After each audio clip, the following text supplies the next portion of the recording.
instalaciones para los participantes. Por ejemplo, alguien acá puso introducción de variabilidad de riesgo y adaptación en sistemas de inversión pública. Esto está como un factor de éxito. Se refieren a que se está dando un primer paso en esa dirección. ¿A qué se está haciendo? La introducción. Que se está considerando. Antes de que exista el proyecto. ¿Quién puso esta carpeta? Alguien la puso que está presente. La continuidad de realizar acciones luego de terminar el proyecto. ¿Nadie quiere asumir responsabilidad por su táctica? Oye, asuma la parte. Oye, parte. Bueno, yo no soy autora de eso, pero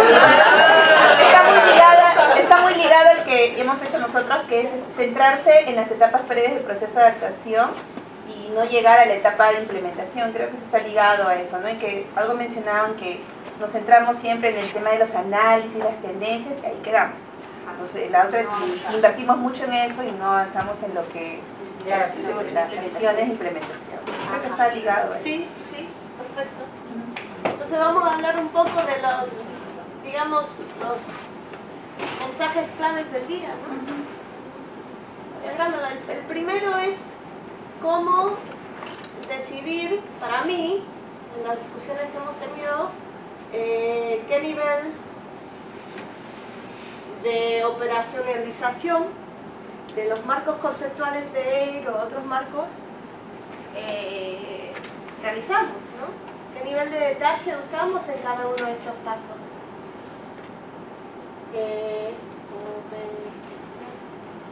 Es algo que se tiene que definir al inicio del proyecto, no lo voy a hacer así, ¿no? Porque puede tomar muchos recursos uno de los pasos y tenemos que definirlo bien con respecto a los objetivos, los indicadores al final, ¿no? Nuestras medidas los beneficiarios, cuáles son las medidas que queremos medir al fin del proyecto. Eso es muy importante definir al inicio del proyecto, que seguramente lo vamos a discutir mañana y pasado mañana. Otro tema que tienen acá es la sensibilización. Es un riesgo que gente no conoce, los riesgos de cambio climático. ¿A eso se refieren aquí? ¿Alguien va a asumir esta tarjeta? ¿Nadie? Ok. Con José, ¿no? Sí, que no conozcan, que no sean conscientes de los riesgos. Por eso lo que ¿Y ese es a nivel comunitario, a nivel institucional? Porque obvio que estamos liderando esto, bueno, estamos vinculando estas dos cosas. En realidad no hicimos esa diferenciación, no íbamos a mirar a qué nivel, pero a todo nivel. A todo nivel. ¿Y qué tipo? Para ese tema creo que ayudaría a distinguir la sensibilización, que según varias expresiones ya está bastante anotada o instalada en la sociedad, de la conciencia ambiental apropiada, ¿no? Que conozcan las causas estructurales o las soluciones efectivas y los roles que cumplen los actores, ¿no? Creo que sensibilidad puede ser un nivel, digamos, de conciencia pública pues, básica, ¿no? Creo que el paso hacia un nivel de mejor conciencia o más informada es el reto que tenemos, ¿no? Quizá a eso se refiere a la Claro, es la práctica. Sí, justo discutir, o sea, estábamos entre sensibilización y concientización, pero, o sea, no al final pusimos uno, pero estaba muy ligado. Claro. Entonces, un punto clave de todo proyecto de adaptación es que existe la necesidad de evaluar el nivel de conocimiento de los riesgos climáticos para el beneficiario, sea una familia o un instituto, para que ellos mismos puedan definir las respuestas adecuadas, ¿no? Porque el productor sabe mejor que todos nosotros la experiencia que tiene a través de los años en su zona, sabe qué medidas puede implementar a medida que va cambiando el mundo. Lo que no sabe es que esa realidad, que la costumbre, la experiencia que tienen de antes, les va a servir, pero en diferentes maneras a futuro, ¿no? Entonces es importante incorporar en todos los proyectos actividades de sensibilización. Estos pueden ser en folletos, en África, porque trabajamos con muchas comunidades que no pueden leer, escribir, etc. Hacemos cantos y bailes con artistas que vienen a cantar el cuento de la sequía y cómo va a cambiar a futuro. Son teatros bastante participativos que enseñan a la gente a entender de una manera muy local lo que está pasando y cómo tienen que cambiar sus actividades. Si necesitan ideas, hay un instituto o un organismo que se llama WeAdapt.org, que es una plataforma de intercambio en el tema de adaptación que se lanzó en Bali, la conferencia de Bali, que fue en 2002, creo.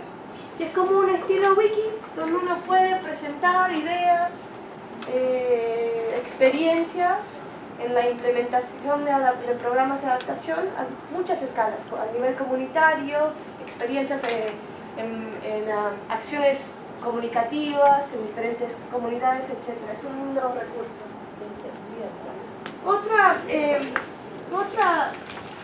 Otro riesgo y también éxito se trataba de datos, ¿no? Vi algo de línea de información, no, son todos riesgos. Información débil, línea de base irreal. A ver, ¿alguien quiere discutir este tema? ¿Sí? ¿Ese es tu tarjeta? Sí. ¿Podrías profundizar más? No, es que lamentablemente contamos con mucha información, pero a veces no está bien analizada y partimos sobre una base irreal, ¿no? Y a la hora de ver los resultados no hay realmente cómo cuantificarlos de una manera veraz. Entonces considero que debería ya el MINAM en algún momento juntar todas las fuentes de información que hay en el Perú, porque yo me acuerdo que hace 2 o 3 años que tuvimos una reunión que se llamó el Southcom con el Comando Sur.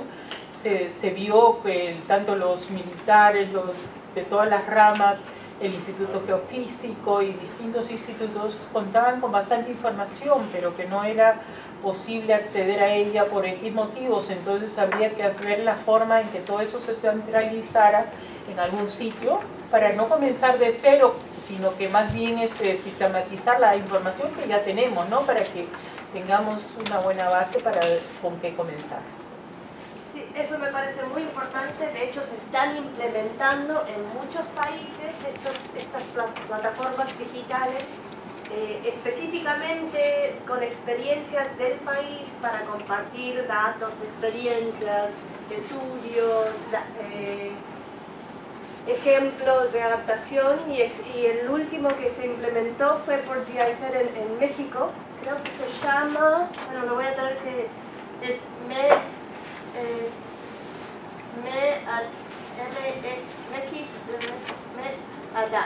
Adapt.org, que es el gobierno de México, MEXADAPT. Pero también es importante el punto que dijiste que ustedes discutieron hoy en realidad, de diferentes niveles de información, ¿no? Existe el conocimiento local tradicional, ese es un tipo de información.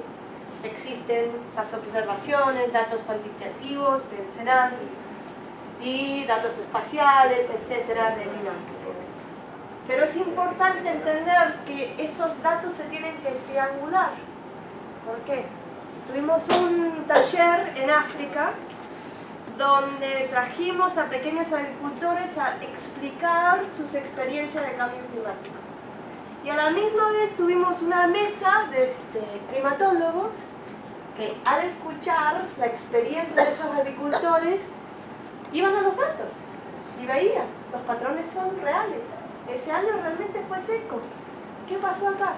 Y la mayor parte del tiempo es que la conciencia de la gente está predispuesta a pensar que es un problema climático, pero la evidencia, ni estadísticamente significativa, solamente la evidencia no demuestra eso, en muchos de los casos. Un agricultor puede decir, sí, las lluvias están disminuyendo durante, una época crítica. Y si vas a los datos ves que no es así. Pero ellos ya están como pensando en este tema de cambio climático porque han tenido proyectos, ideas, con diferentes investigadores que han entrado a la comunidad, y es importante entender que tanto los datos pueden tener mala calidad y tanto el conocimiento de la comunidad puede estar mal enfocada. Y hay que triangular esos datos para entender la realidad. Y donde existe la necesidad de buscar más evidencia, implementar sistemas de monitoreo para poder realmente ver esa evidencia. Solamente un ejemplo más, en el Pacífico está la isla de Tuvalu. La isla de Tuvalu es, claro, en cada país que vas son uno de los 3 más vulnerables países del mundo, ¿no? Todos los países son uno de los más extremos. Yo soy el más vulnerable, o el tercer más vulnerable, ya. Pero en Tuvalu existe todo un historial de la vulnerabilidad de Tuvalu, que de hecho es una isla de coral que se está hundiendo hacia el mar, ¿no? Es la realidad de la geología, o la formación geológica de la isla. Y nosotros fuimos a buscar evidencia del aumento del nivel del mar, que obviamente sabemos que está subiendo el nivel del mar.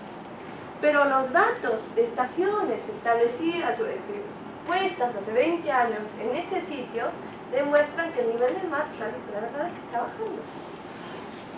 Entonces, la política dice, vamos a perder nuestras tierras porque está aumentando el nivel del mar muy rápido. La realidad, la ciencia dice, pero la verdad es que no. Puede ser que a largo plazo, con la expansión termal, etcétera, etcétera, va a haber un aumento, pero lo que está pasando es que la geología de la isla está hundiendo, porque esa es una isla que se va a hundir a largo plazo.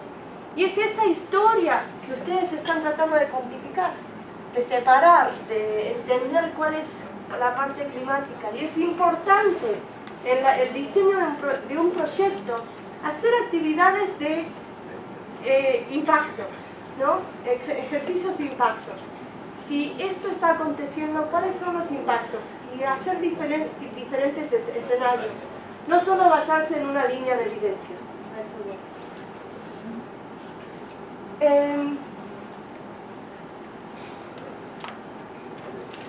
Hay muchos factores o muchas tarjetas acá, los factores de éxito que se tratan de la experiencia social, ¿no? En las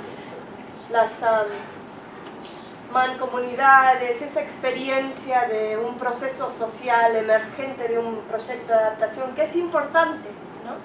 Pero eso es algo muy difícil de medir a corto plazo.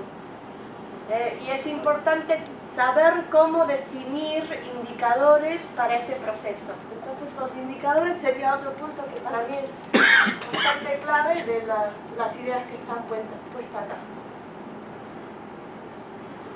Estuvimos discutiendo un poco de cómo se mide la reducción de vulnerabilidad. Bueno, en un momento básico se puede medir el número de casas que fueron reconstruidas, el número de casas que fueron, o agricultores que fueron apoyados, pero eso no mide un proceso. El proceso de cambio social es algo que tenemos que tratar de medir de alguna forma. Y existe mucho trabajo adentro de USAID sobre el tema. Se llaman Adaptation Targets. Y si quieren más información, podemos, por parte de USA, compartir esos documentos.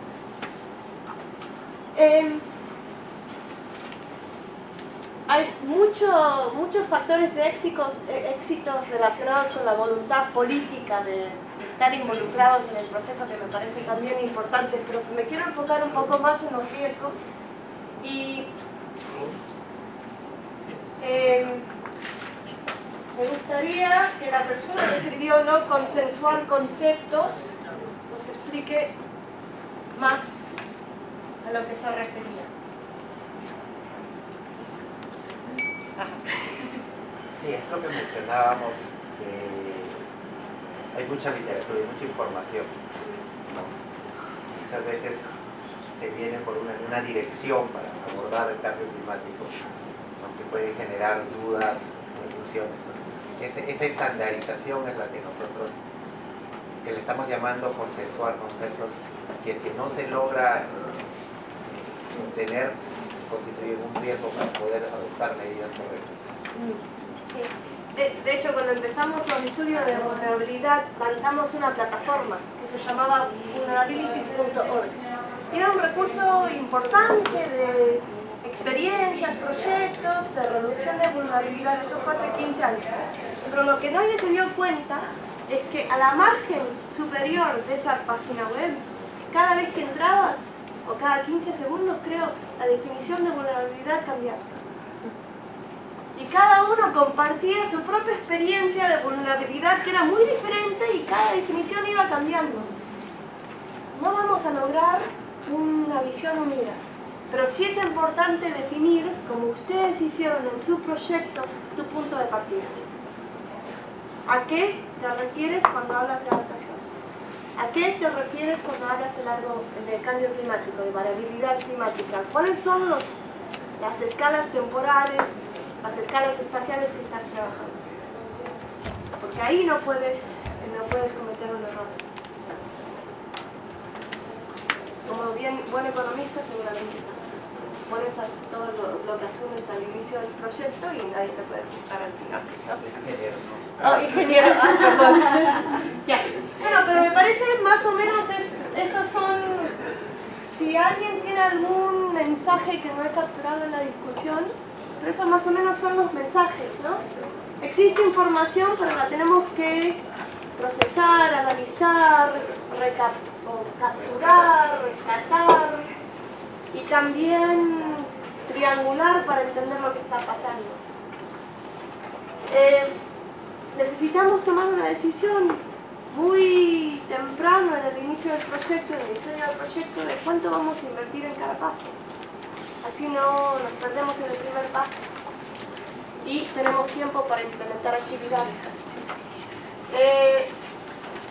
Cada proyecto tiene un componente de extensión a las comunidades y tienes que definir bien tu punto de partida, porque existen muchas definiciones para adaptación, para cambio climático, a diferentes escalas, para diferentes personas, para diferentes grupos. Y creo que con eso nadie tiene una tarjeta que no discutí, me gustaría discutir. No, pero creo que con eso podemos cerrar el proyecto. ¿Quieres hacerlo vos? Sí, bueno, solamente para darle las gracias por su participación, ha sido muy interesante. Hemos compartido experiencias de diferentes organizaciones y realmente esperamos que contribuyen en general, pero especialmente al grupo del proyecto STEM, que está iniciando la planificación detallada de sus actividades preliminares comprometidas. Creo que toda esta discusión le va a servir mucho al programa STEM. Así que bueno, muchas gracias por toda su información y hasta la próxima. Gracias.